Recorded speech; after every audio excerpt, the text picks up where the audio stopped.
Welcome in, friends and future friends, to this episode of the Sports and the World podcast. I'm the Derek. Hope you are well and safe out there. Um, Lots to get into. We've been gone for a while, so we're going to talk WNBA. We're going to talk the NFL. The season, regular season, vastly approaching. So much to get to. Um, you know, So let's just dive right on in. Let's talk about the NFL. Preseason, week two, preseason kicked off. I did watch some of the Raiders and the Texans game.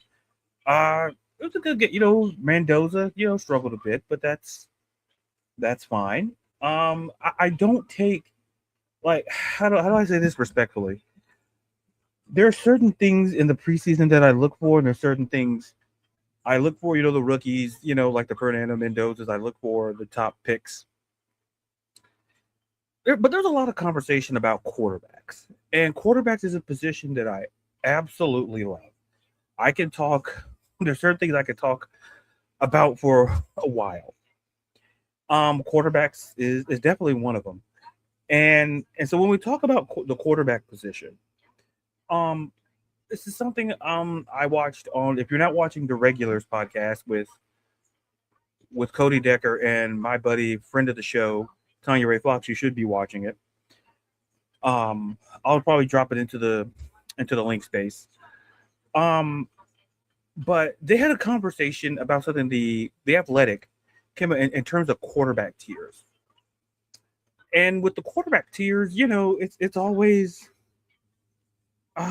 I don't want to say subjective by nature, but let's just say what it is. It feels like a popularity contest.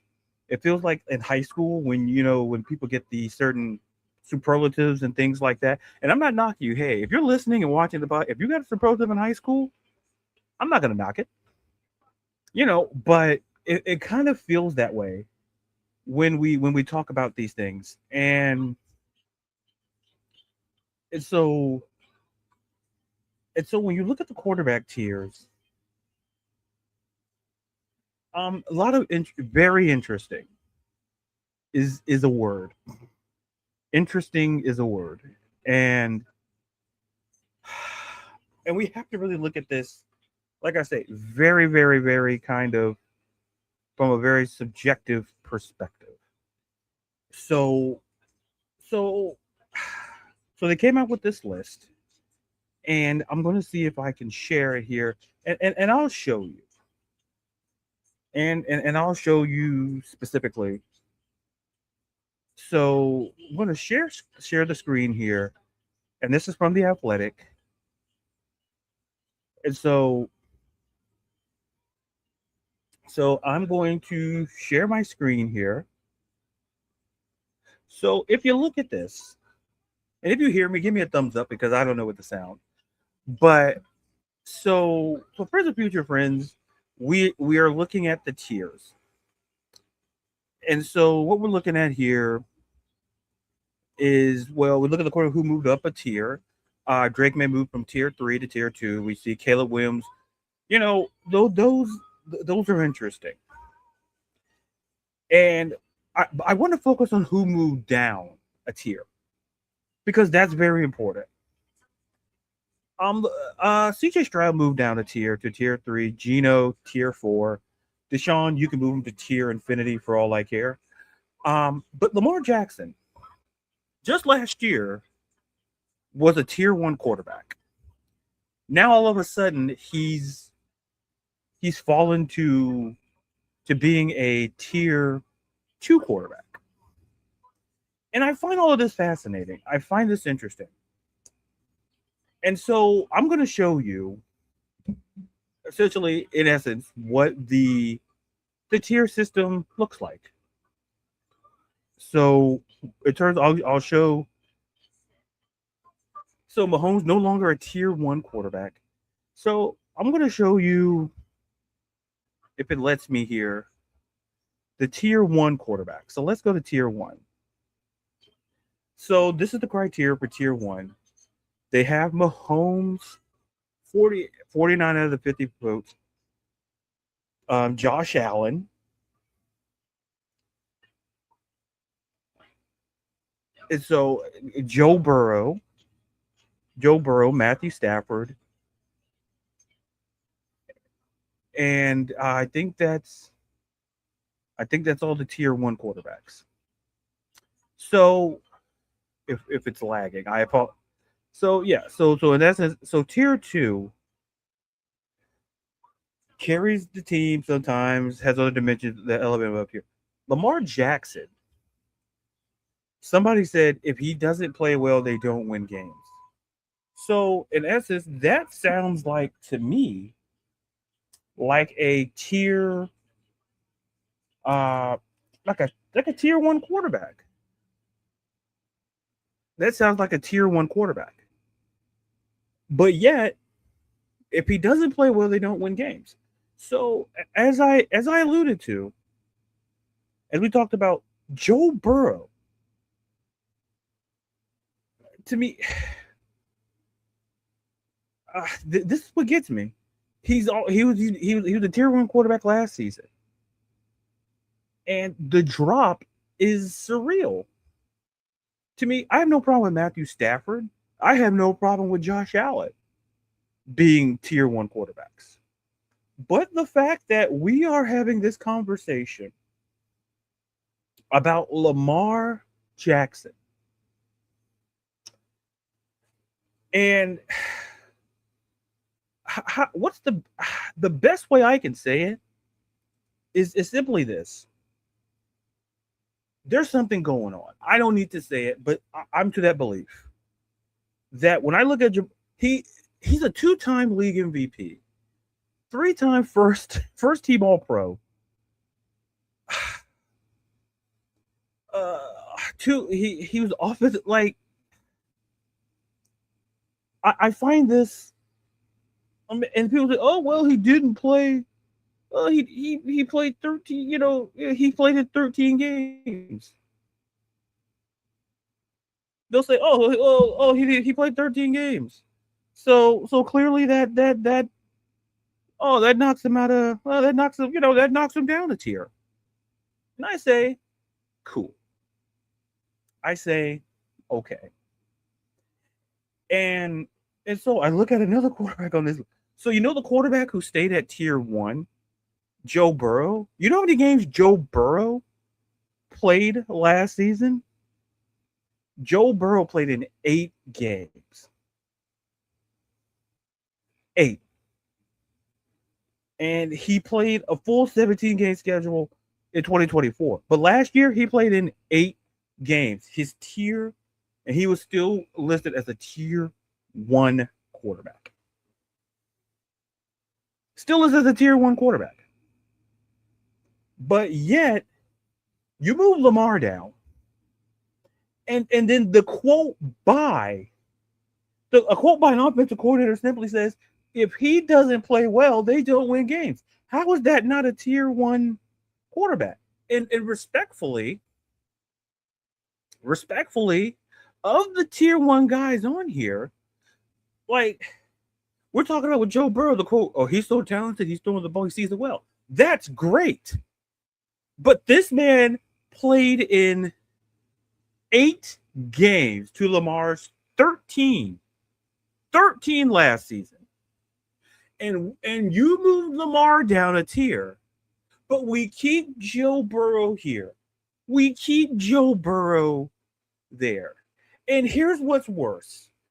And then your boy, well, not my boy, but then Dan Orlovsky comes up with this nonsense with quarterback traits, which it's, to me, I feel it's coded, but that's a different conversation for another day. And the one category where Lamar was ranked number 1, running ability. Running ability. 2-time league MVP. The disrespect is real. The disrespect is legitimate. Even if you're not a Ravens fan, understand, how do you explain that a guy like Joe Burrow, who played in just 8 games, 8, which is one less than his jersey number last season, Lamar started 13 games. Lamar moves down a tier? Lamar moves down a tier. I find that fascinating. I find it interesting because I'm not complaining necessarily. I get Josh Allen. I get Matthew Stafford. I get those two. Don't need to explain it. I get it. Because going back to that quote, without those guys, they don't win football games. Lamar is the essential guy for that quote. Here's the thing, Lamar in just 13 games had a 3-2-1 touchdown to interception ratio, 21 touchdowns to 7 interceptions.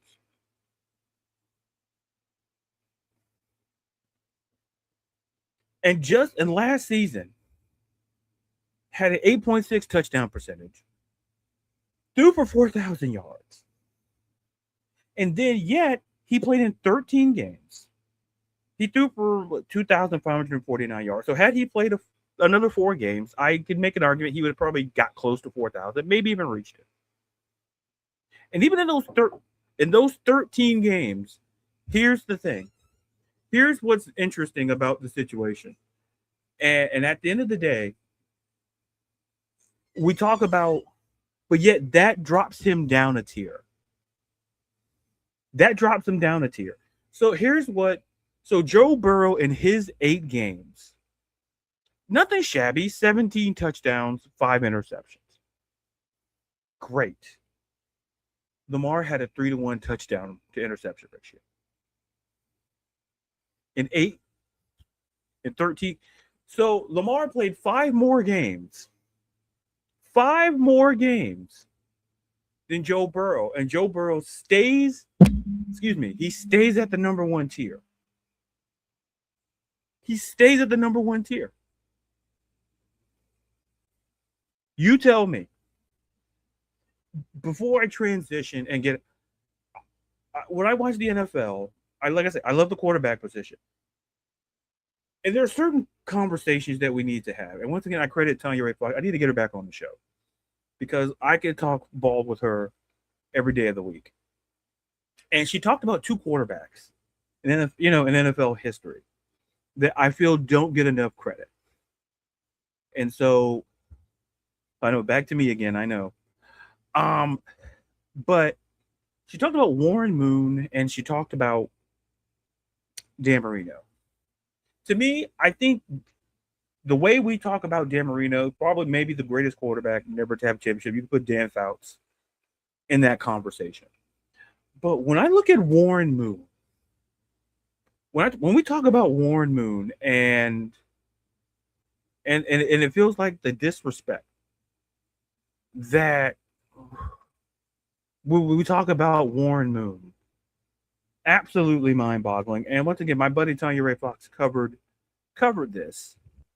But I want to delve into deeper just how great Warren Moon was as a quarterback. And Warren Moon, in his Hall of Fame career, he was inducted, in fact, in the class of 2026, so 10 years ago. Here's what's impressive about Warren Moon. He didn't get to the NFL till he was 28. He was at the CFL killing. But so he played in 17 seasons. 17 seasons in the National Football League. He led the league in passes completed 3 times. Through 400 Here's the thing, and the completion percentage. And he kind of like 58.4, but given a couple of games, it's kind of skewed. But in terms of passing yards, he led the league twice in passing yards. He only led the league in touchdown passes once. But he led the league in yards per game 3 times.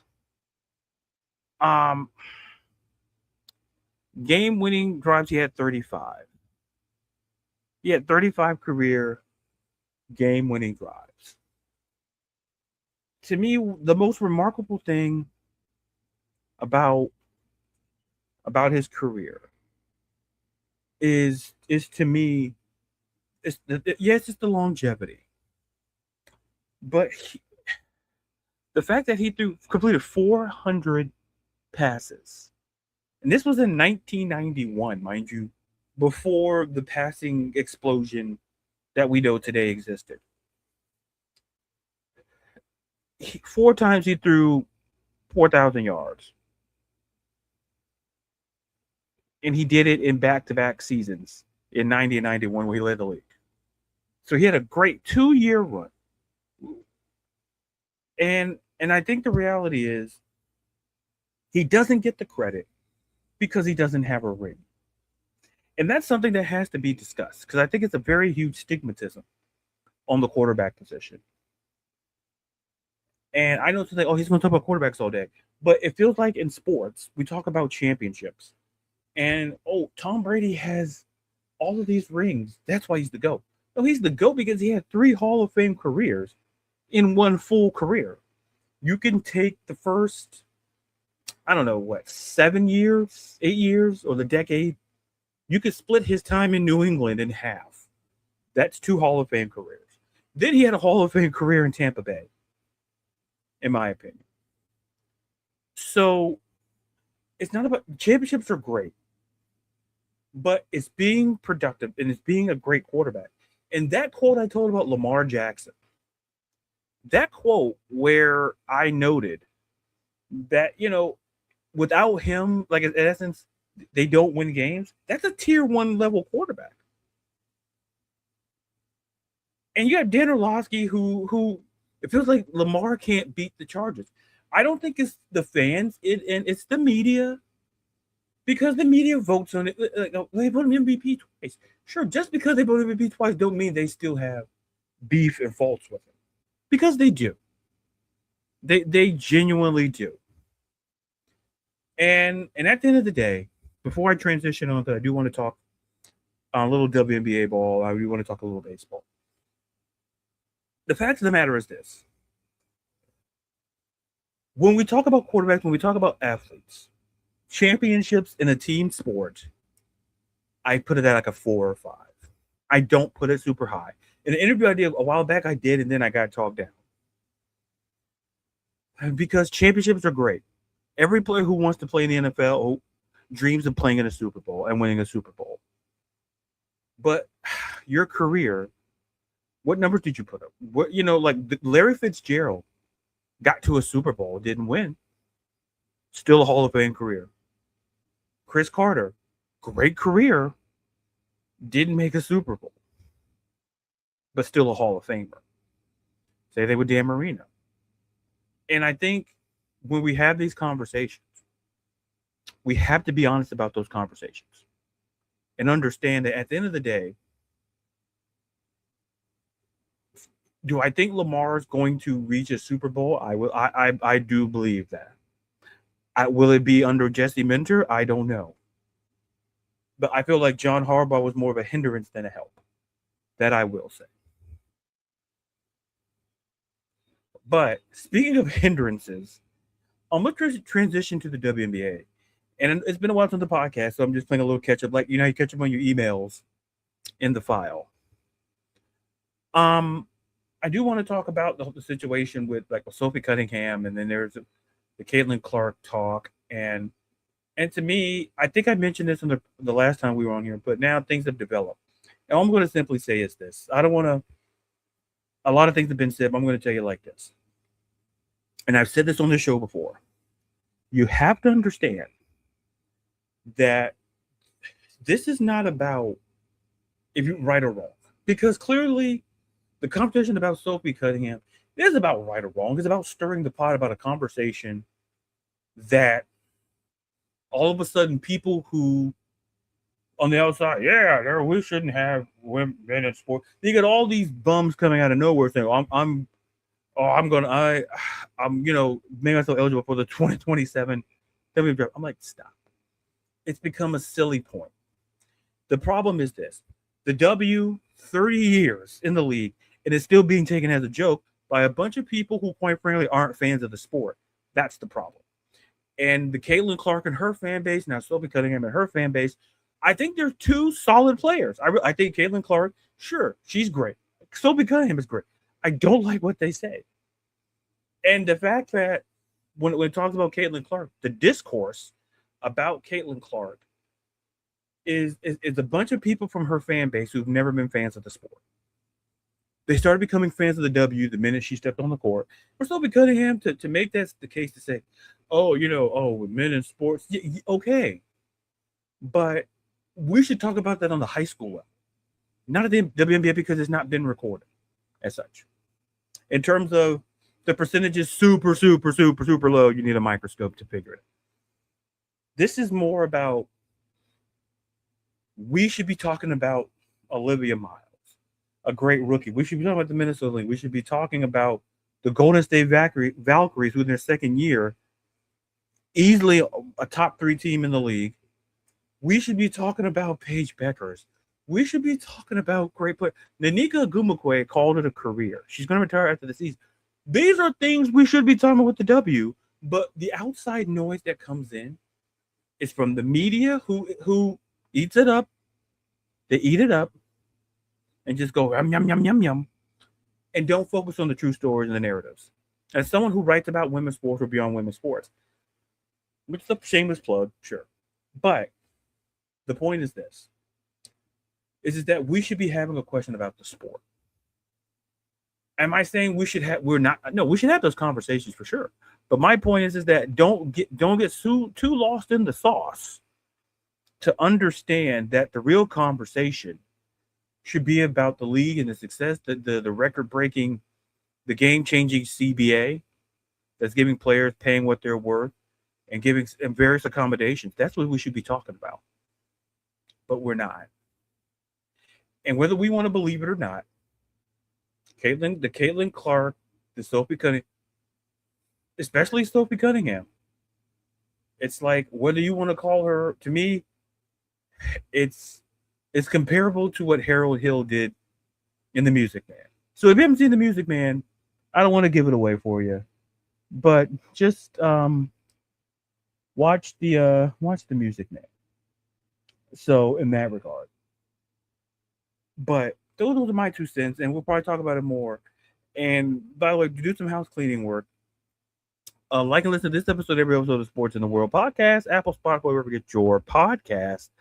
And also, like I said, we're going to start doing the show on Fridays moving forward, more than likely the NFL. Try to get ahead of the curve with Thursday night football coming up, and I know the season's going to start on Wednesday, but to kind of get ahead of the curve, and in that regard. So, like I said, relatively short show today. I blasted NFL. Let's see, I got quarterbacks. I got WNBA talk, which we'll have more of down the road. Trust me. And the whole MLB thing. Like I said, all I got to say about what the Dodgers situation is this. The Dodgers aren't ruining baseball. In fact, the Dodgers aren't really the best team in the sport. And they got Terry Skubal. The greater problem and the greater concern to me is the conversations that we really need to have is about, like, listen, I don't even believe it or not, baseball, there's going to be a lockout. Because the Dodgers aren't great. Like, it's never about the Dodgers and the cap. It was never about that. A salary cap in Major League Baseball is not going to happen. If you're going to have this conversation, you should have this conversation years ago. And guess what? Too late. We're beyond it. Because the Dodgers acquiring Tarek Skubal, the prospects weren't trash. Other teams could have offered more. But if Tarek Skubal wanted to go to LA, all the Dodgers had to do was put together a reasonable package. And the Tigers agreed to it. So before we out here bashing and my co-host Haley, who will probably be here next week, like, her team took the deal. And I'm not bashing the Tigers because they were going to move forward. There was no way they were going to probably re-sign Skubal anyway in the offseason. That's why you trade him at the deadline. And because he went to the Dodgers, had he went to the Brewers, we would not be having this. And by the way, the Brewers did make a big change a big trade in their friendship when they acquired CC Sabathia. It was about over a decade ago. So let's not act like, oh, the Brewers have it's. Did you offer a package that was worth the time? Did Terry Scuba want to go to Milwaukee? Did he want to go to these places? There are so many factors that go well beyond it. And now we're talking about, oh, there needs to be a salary cap. No, there doesn't. Because if you look at the number of the Dodgers, like the Mets, I believe, have a greater payroll than the Dodgers. And that's working out great in New York for the Mets. Wink, wink. So the Dodgers, are they a power team? Sure. But they have, like, Kyle Tucker. That team is old. Like, oh, you covered, oh, they got Ohtani. I think Mookie Betts is, like, because it's the Dodgers. It's a big name. The Dodgers aren't really great. And I think that has to be a conversation. The Dodgers aren't great. So, I can never see the camera. Am I? Yeah, can you see me? Great. So if I'm looking at the camera, I'm looking at the camera. The camera's looking at me, whatever. But that's all I wanted to say about that, because we got to get off this, no. The Dodgers aren't ruining baseball. What's ruining baseball, the idea you could think you could put a cap in. When the Yankees were the Yankees, I don't know if the payroll, if they would a salary cap have changed the way the Yankees? Probably not, because you'll pay the luxury tax if you go over the cap. But having a hard cap, not going to happen. In the NFL, it works because the roster is significantly bigger. That's why you need a cap space. In basketball, there's a luxury. No. Because I feel, given that the way players are nowadays, I could argue Scuba wanted to go to LA. He's like, oh, maybe I want to go back to Detroit. I wouldn't have said that. But it doesn't change the idea that the Dodgers aren't ruining baseball. And what's going to really cause the lockout is this cap. It's stupid. To me, it's stupid simply because in the NFL it works, there's 53 players. That's a lot of money. Not saying in baseball there's a lot of money. There's less players. I don't need a hard cap. You can figure that out in baseball. You can spend all the money you want. History has shown. Remember that time the Marlins beat the Yankees and the payroll, with the Yankees spent, I believe, on the pitching staff equaled that of the Marlins' entire payroll, something like that. I can't remember the exact stats top of my head. But the Marlins won the World Series and they beat the powerful Yankees team. So that's why I say this cap stuff doesn't make a difference. The Dodgers, newsflash, the Dodgers might not make it back to the World Series. They might not get out of the NLCS. They might not even get to the NLCS. You didn't hear it from me, but let's pump the brakes. So speaking of pumping the brakes, I do want to talk about before we got it in Brown's big picture. I want to talk about something that's weighing on the mind. And it's about wrestling. If you know me, I love wrestling, huge wrestling fan.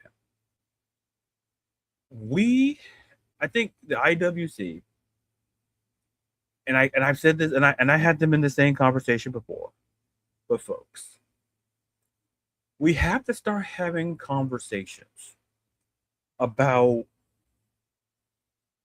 being a fan of one singular promotion. There's too much great wrestling going on. WWE, AEW, there's New Japan, there's NWA, there's TNA, and there's in the indie scene. And all I hear is that, oh, a wrestler should go here. No. What makes wrestling great, this is what I always say, you support the wrestler, not the promotion.